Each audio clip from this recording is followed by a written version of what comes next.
Swayam Prabha. Digital India. Educated India.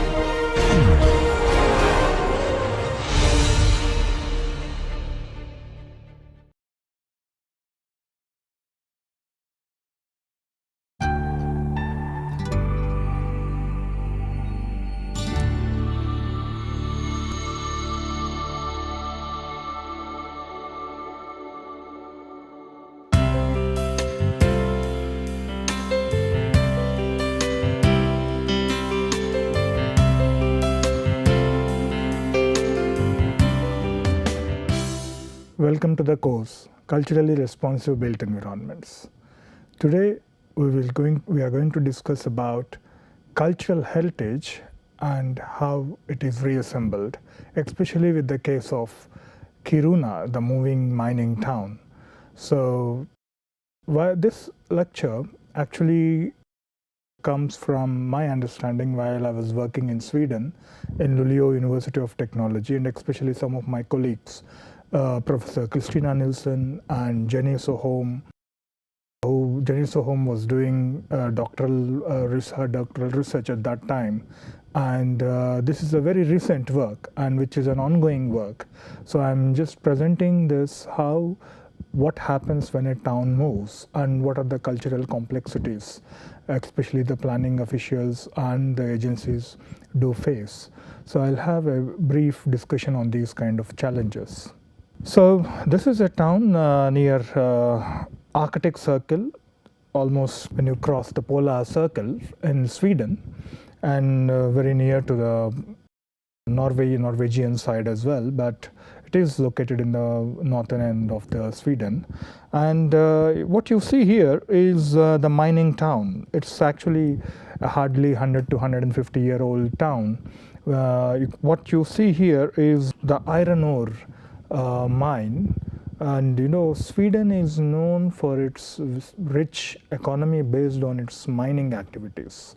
And here, especially in the northern part of Sweden, you have many mines, and some of them are closed and some of them are still active. And this is one of the important mines, Kirunavaara. So, and based on this mining activity, the whole settlement has been formed in a span of 100 to 150 years. So what you see here is, this is what is today's Kiruna all about. And during the mining activities, because the various intervention of various technological improvements and various advancements in taking the mine in a fast processes. So obviously they also have realized the threats. In 2013, when I was working there, and this is the map which actually shows that a kind of schematic sketch how this iron ore can actually affect the city. So here in 2013 it was there, and they're also predicting that by another decade it comes almost down the city center. So the mine is coming down like this, but it's coming over the city center. So the town is above the ground. So there is always, they predicted that there is always a danger that this town has a threat that it can fall any time, or it can come across a serious damage. So that is how they have identified to move, what is the possible steps to protect these inhabitants and their town. So they have identified two towns, two places, ideal places for relocating. And if you could, before that, I want to talk about what is Kiruna, because being in Arctic Circle, it is a very cold place. And as I discussed in my previous lectures, you can see that reindeer herding is one of the important source of, especially for the Sami tribes, and as well as these dog sledges, and the tourist economy is based on the ice hotel. And there's a lot of, apart from the mine, there are also certain cultural activities which are embedded within that region. So if I want to discuss briefly about, so now this whole town, they plan to move from to a faraway place.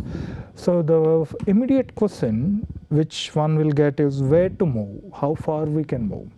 So they identified one of the important two locations. Here there is a Lusavara mountain, which there was also a closed mine. I mean, ideally it was a preferable site. But then there was another site which is onto the B, which I have pointed out here. So this is what chosen. The reason was because in order to build a new town, so obviously it actually adds a lot of, I mean, one of the reasons could be the financial implications on moving the services, because what we see in a town on above ground and what we see the below ground itself is probably 2 times the investment of what we see from the building point of it. But how about to expand the services? And so finally they have chosen the B, but there were some predictions of, yes, if we are moving to B, obviously maybe after 50 years we may have to move again, but still what cost? So then in order to bring new ideas into it and how to move the town, and obviously the Kiruna commune and the LCOB, which is the Lusavara Kirunawala, the mining company, the state-owned mining company, they all together and they floated the competition for the new town and especially the new city center. In fact, the winning entry is they actually launched architectural competitions and white architecture along with their partners. So they have proposed this theme that it can be gradually taken into a kind of incremental basis. So you move a part of the town and then you slowly what part to be dismantled and what part to be moved. And so they have set up a few stages of how we can actually, a span of 100-year thorough plan of how to move a town. The right hand side you see the kind of town hall building, the tower over that, which are significant landmarks of the town. Now in this proposals, there have been proposals of moving the railway station as well as building a new center, and so when we are planning for a new setup, so obviously there are also some concerns about the tribes, especially the Sami tribe. In fact, this is a very important case where the whole worldwide medias have represented about these concerns of moving Kiruna. So what you can see is some of the concerns which they have raised by the indigenous tribes, especially you can see the reindeers. This is a kind of herding route, and this has become a kind of traditional patterns how the reindeer passes through for their water resources, because you have the water resources, and but then in the whole process, because you have to be careful when you are building a road network, you are building a railway network, so how it should not affect these reindeer herding routes, So this is all a concern of these indigenous tribes, the tribal population living over there, and whose main source of the income is reindeer herding.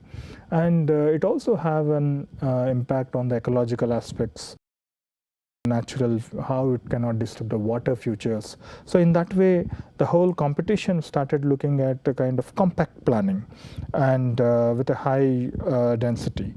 So now it's not just only the moving the buildings, the moving the residential buildings of the miners or the apartment blocks, but there's a big challenge here. So what you see is here on the left hand side, the Kiruna church, which was actually designed by the architect Gustav Wickman. And this, in fact, Jenny have worked on how this, being a conservation specialist, how this heritage will be in a question and how it is taken by the whole authorities and how it is considered in the process, and what are the dilemmas and what are the complexities coming in through the process. So there are some heritage buildings, especially which have shaped the meaning of given certain meanings to the Kiruna community.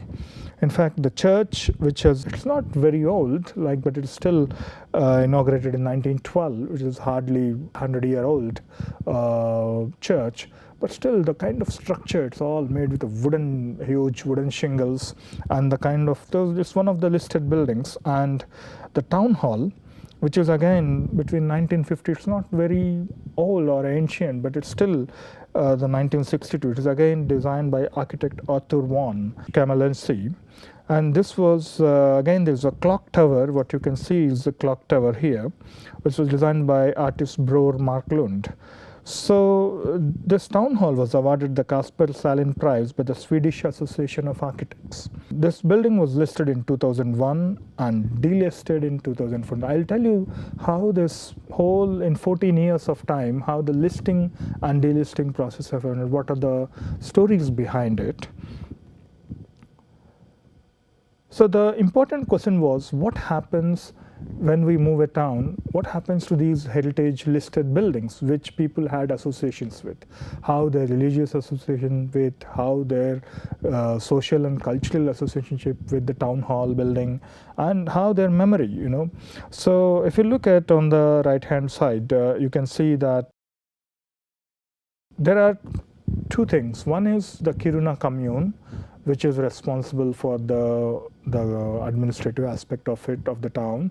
But the LKOB, which is the mining company, if you look at the designated, this is where a company area, the blue color, and you have the service and the supply town, the existing scenario, and then you have the railway network, railway area.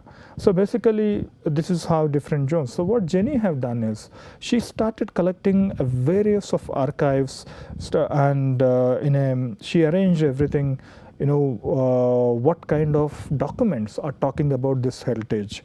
Like for example, the Kiruna Council, the conservation plan of town of Kiruna, and then what was the purpose of the document, and then she was looking at what kind of decision or a suggestion implication of that particular document. So in that way, she collected, doing an archival study in such a rigorous manner and putting in a much more holistic, it's not just one document you refer it and put it for, but a series of documents which actually talked about this heritage and the whole movement process. She actually analyzed with this I'm just showing you one page of it, and especially where she was questioning the authenticity and relocation of this built heritage. Now in 1984, where Jenny talks about the heritization process, where almost what you see here is these are the red marks. What you see here is red marks, which are the designated areas or the red buildings, and the greens are the parks by in the local authority conservation plan, which was prepared in 1984. But then here we talk about three processes: heritization, reheritization, and deheritization. In heritization, what Jenny brings the idea of the addition of new heritage, because the moment this whole process is, the Kiruna is on move, and obviously what buildings to move, there is no clarity on is this the building we have to move, and what is the criteria for that, why we are making that. So there's not clear, there's a chaos between the decision makers and the various actors like LKOB and Kiruna Commune and the administrative board. So obviously in that whole process, it's in the white architect's entry as well. So they have thought about moving certain buildings, historic listed buildings, to the new location as it is. So in that process, obviously through the media, and so obviously there's an addition of new heritage. And then in this process, the reaffirmation of already designated heritage, because once from the 1984 document, and we are taking, because this whole move started from 2004, 2005 onwards, and when the question of heritage came in, obviously these designated buildings have already been given a certain reaffirmation that yes, some of them will be taken into consideration. And the third aspect which Jenny talks is the reinterpretation of already designated heritage. So how it is interpreted and how it is again reinterpreted. And the fourth concept is rejection of previously designated heritage. So I'll explain you what is the process, which is a deheritization of it. And there have been many controversies of the built heritage. So in fact, on one side, they thought about, yes, it is good to take all the buildings out and construct in the same way as it was in the new location. But then the LKOB's decision, because obviously they are the finance holders, and to what cost? Because when they assess the whole cost of moving these buildings, so it has given them a much bigger insight. And that is where there's been a little conflicts between understanding on what to move and what not to move and how to move from the mining company perspective and from the administrative perspective and the community perspective. So this is what I just want to give a quote what Jenny brings is because this whole site has been become a site of national heritage interest, and that is where the General Director of National Heritage Board also written an article that the initiative to protect the historic buildings now under debate was made by the local authority itself. So she also stressed the battle is about which history we will be able to tell about Kiruna in the future, and thereby about the modern Sweden in the 20th century. So in this how, like, and what Jenny did was she collected a lot of interviews and different opinions, perceptions from different stakeholders, starting from National Heritage Board, from the LKOB, from various agencies working in the commune. And this is where the question of heritage on move, when we talk about the first state is the heritization, because it is recognized with certain historic aspects and certain buildings are listed, and it is considered as national importance of heritage, in the list of that national importance. When it is subjected to move to a different place, obviously these particular buildings have got a reaffirmation that yes, these are taken into consideration, and in that whole process certain new buildings also have been added onto it. But then when what the map you see here is these are the historic buildings that will be moved during the urban transformation, and that is where the agreement between the local authority, the Kiruna commune, and the LKOB. So in that process, when they realize the cost of expenditure and they realize the complexities in taking it out, so that is where they started delisting certain buildings from 2014 onwards. So that is where she calls about the deheritization. So finally, they talk about up to 12 Blackhorn buildings. They have these are the church bell tower, and Halmar, the mining company offices, workplaces, or the residences, and even the fire stations. So there's a couple of buildings which were already there, and they have selected a few of them which has. So this is how the delisting process went on. I have to bring how it is also relevant from the planning perspective. On one side, we talked about how the heritage is on move and what complexities it has, because moving a building from taking each shingle and placing it back, it involves a lot of effort and a lot of careful effort to take each and every component and give the same meaning in a new setting, and what kind of charters will be applied and how the new setting and its landscape. I think there were also some documents which talk about some 15,000 square meters area, and of how it could be treated and the landscape component of it. So because it's not just taking a building and placing, but how you actually make that setting of it is also an important question for the architectural and urban design perspective. So Professor Christina Nilsson, with whom I have worked in Luleå University of Technology, she actually have written in about complexities in spatial planning practice and the theory. And here she talks about the complexities refers to uncertainties and unpredictable outcomes when different natural, technical, and social conditions are integrated with actions and reactions from various actors and stakeholders, and when a great number and a variety of elements and time dimensions interact in society as a whole and in planning in particular. So I'll explain you a brief. She adopts a critical realist theory and methods, and then she reveals what kind of complexities do exist in this whole process. One is here there are three important actors which one can look at. So one is the hierarchy component. So there are three. One is LKOB, which is a state-owned mining company, and because of the mine, the community do exist there, and the whole town do exist there. And the Kiruna commune, which is an administrative setup, which actually looks at the welfare of the community, and the communities which actually who are dependent on both the LKOB, and without them, LKOB is not there, and without LKOB, they are not there, and without these two, the Kiruna commune is not there. So this is how they kind of interdependent roles. But now, the question is, in the beginning, when I was working in 2012, there were a lot of confusion on various aspects, especially the hierarchy. Who was the higher network? Because whether the commune has to, the Kiruna commune is taking the responsibility of the whole move, or the LKOB as a mining company, who is a financing component of it, is it taking the whole move prospects? So this was a little chaos, and it was not clear about these hierarchies. What role, which actor, and what role does each one of them play? There are also some uncertainties. Now the uncertainty is about, how about, yes, we are spending some billions of money and we are moving down, but what about due to the advancements in technologies, or due to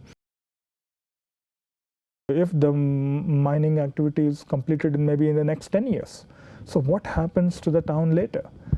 Because it will be the same case even in the countries like Middle East, where the oil reserves are almost done. Then what happens to the future? What happens to those towns and cities which are completely dependent on that? So how we can bring about these local economies, So what about an alternative economies? So because that is how tourism is one of the aspects which the development agencies are looking at, so that it is not, so that to bring a kind of sustenance model. And the chaos and the non-linearity and interdependencies, as I said, that apart from the hierarchy, so this interdependence, because all these three actors are interdependent with each other. So with these processes, there was no clarity on the role, to defining the role. And obviously, there are some time variables.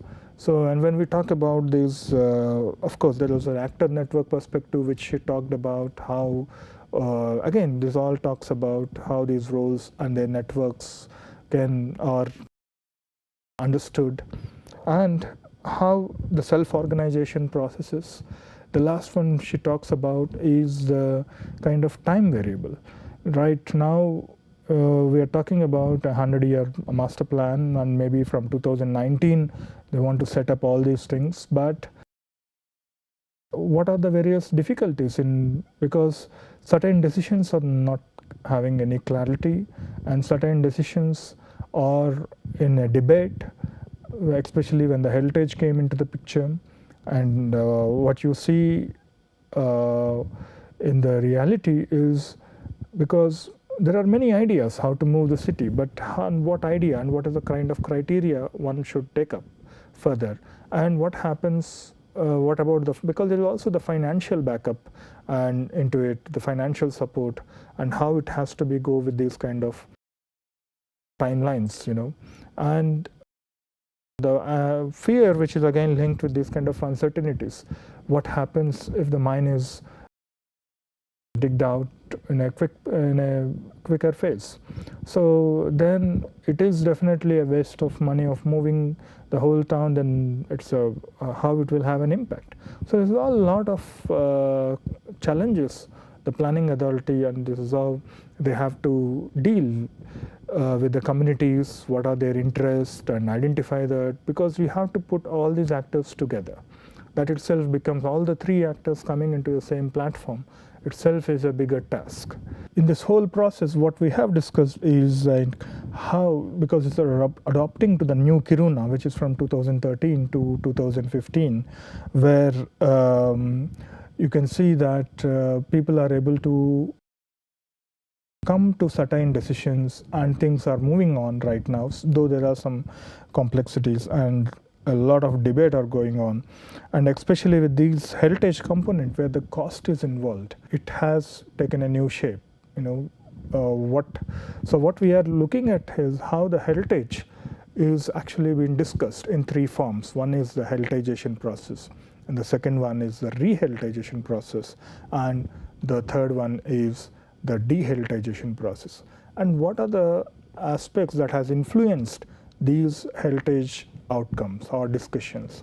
So one is through the media, obviously different interpretations came, and that is where when we talk about when the different interpretations come outside through the media or through various resources, obviously communities are in a kind of chaos. What is happening?